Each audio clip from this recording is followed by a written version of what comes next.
इहा राज हमार चलल बाया हमारे ही चली।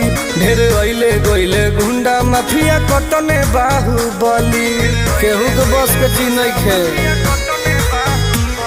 इहा राज हमार चलल बाया हमारे ही चली।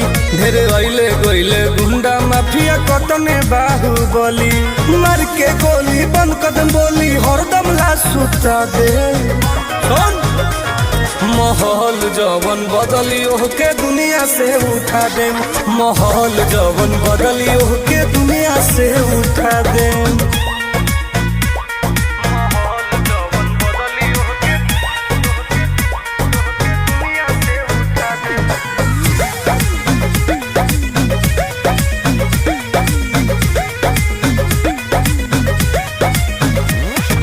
पुलिस प्रशासन सरकार बा